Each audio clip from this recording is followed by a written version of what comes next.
All right, let's do this. Welcome back, you guys. It's been a while. It took a little while for this information to play out. I was expecting it to do something similar to this 2021 and Q1 here, right back in the previous bull market here. It's not gonna be exactly the same, but I'm expecting the same sort of, I guess you can call it energy, right, in the market. And the strategy that we're working on is the same thing. We never change anything.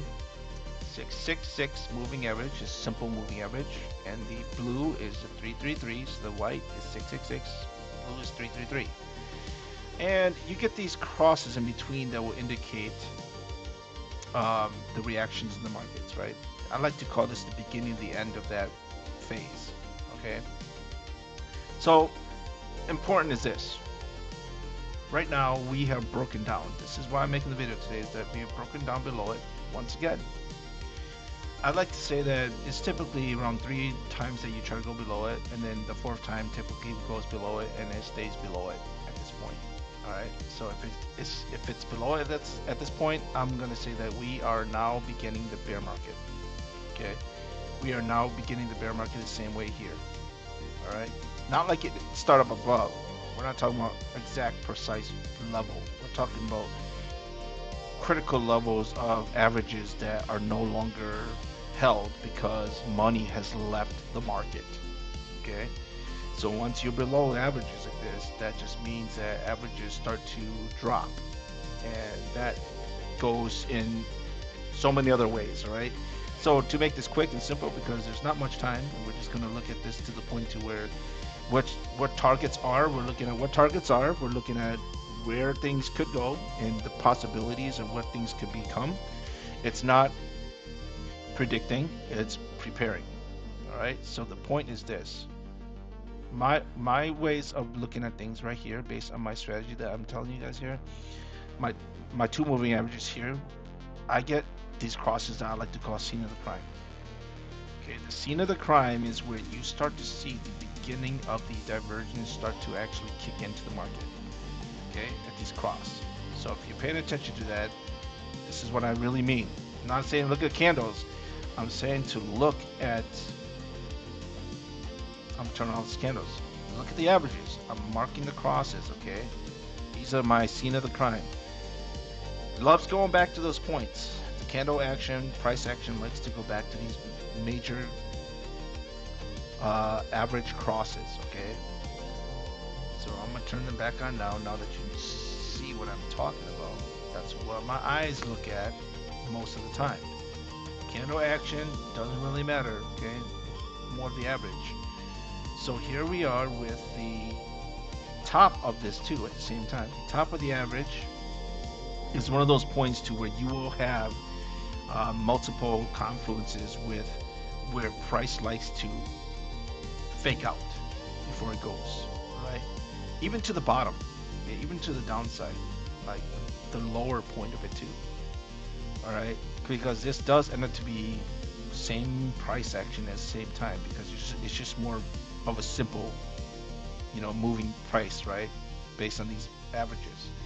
So since we don't need to go over moving averages, I would say about majority of the people in this markets already know what these averages are, right? Even if you don't, just do a little bit of homework and you can figure it out, right? So what I'm saying is that these are my targets that it could possibly go back to, and then with these confluences that we have right here, these are my confluence levels that I'm showing. You can probably already see it. You have the eye to see it. It's already got this mark here that it faked out to the downside, and it had this mark up here and that it came up to retest that had the fake up to the downside and ran. Okay, and that's what I'm saying, that overall it is just the typical formation of a climb up just to come right down to retrace and then it continues, right? It's overall that kind of a trend, but we don't look at it in that sense because it's such a longer time frame move to the point where it's like, oh, okay, why not? Why is it doing that? You don't need to ask why. Just respect the strategy of the moving averages, and that is that the 666 moving average is the key point. Okay, it's the main line that you want to worship. Okay, I say worship. Like You want to start distributing when it goes below it.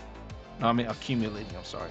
So I want to start accumulating when it goes below it. If you want to know about the perfect timing of it, even better is that if I can add these lines on here first before we talk even more about it, is I will mark these as my vertical lines to show you when that you should. As these expand, obviously that's when you want to start accumulating. Because for every buyer, there's a seller. Every seller, there's a buyer. And if you're going to start accumulating, you want there to be plenty of sellers. So that's when you want to start buying as it expands to the downside. That's why you want to start distributing as it expands to the upside. Okay? So that's what I'm saying. You want to use these as your gauge to find the largest amount of volatility to the upside, right? Movement and momentum to the upside, and so that you can ride it. But at the same time, this tells you that this is the beginning of the end of the bear market when you get the cross. That's what I meant when you get the beginning of the end. Beginning of the end of the bear market that ended in 2022, right? In 2023, roughly 2022, was that it expanded to the downside and it ended. Okay, it wasn't long after this cross that ended. Do you see in how far you already came down from the highs all the way up to this point, right? That if it came up to this point already, you were already down about 63%, right? In general, Wall Street suggests that 60% are bear markets. By the time that this is considered a bear market, there's already announcements all over the place about bear markets, you know, and like motivating people to sell the lows. Okay, I'm just saying that that's when you are getting the signal to start accumulating. Bear market's about to end. Okay, cross up here. Bull market's about to end. We already got from the low to the high right here, already over 140%. Bull market's about to end. Everybody's buying already at the retracement, back up to the scene of the crime. That makes sense. Okay, this cross didn't happen right away, so you didn't catch this 27,000. You caught it at this point if you're getting the cross, right? So that's what I'm saying. Accumulate the lows and start distributing it on the expansions on the way up. All right, doesn't mean you're not going to know exactly where it's going to go. It just means that you're already up 140%. You can probably set your stop loss to trail it, or you can take whatever that strategy that you know about taking profits, right? It really depends on your portfolio. I can't tell you how to take your profits. You can figure it out, right? Because this moves so slow that you'll have time, but at least you won't be trapped in euphoria. That's why I'm saying the discipline lies in the indicator, in the math, in the trust of the just one line. Okay, I mean, how hard is it to follow lines? I mean, I would imagine that you probably trained, because if you can drive a car, you probably know how to follow a line or stay behind a line or whatever, right? I'm just saying, like that's what I would say, right? It's common sense. In my eyes, it is, all right? But what I'm saying is that these are my measurements, these are the dates, that's how you time things. And if anything, the main question that you try to solve, or everybody's looking to solve, is when. So this is my way of mastering the when. All right. If you're looking for more, details on this, my other videos show deeper details to time the larger points of the markets too, and it's off of just these two averages. I'm not saying this is a magical, indicator. It may change in the future, because as price action develops and changes along the way, this could change. But even till now, the S&P and gold still bow to this indicator. All right, so overall, it's probably not going to change for a very long time. All right, and so, I go off of this. I live and die by this, because I've learned every single time that I disobey this, I learn very quick. All right, so at least this will tell you when you should enter and when you should not. In fact, it'll tell you when you should reverse yourself by knowing when to short, at the same time knowing when not to short. Okay, knowing when not to long. Gosh, right? Just saying, two simple lines like this save you a lot of money, make you a lot of money, can help you position yourself. All right. So, any questions, just ask in the comments. Otherwise, that's what we're looking at. We're looking at these price levels to come down. Okay. And, if you like what you're seeing already, hit that subscribe, follow. I don't post all that often because there's not much, but one day I'll start doing 1 hour time frame ones to where you can even turn this into the 4 hour time frame trading. You can turn this to 1 hour time frame trading. Just these two lines. It's dynamic. It moves time frames, and it expands with it, and it tells you when not to do shit. All right, so you don't get hurt by larger time frame moves at the same time. All right, so in fact, you even front run the larger time frames too at the same time. All right, the divergence will show you ahead of time.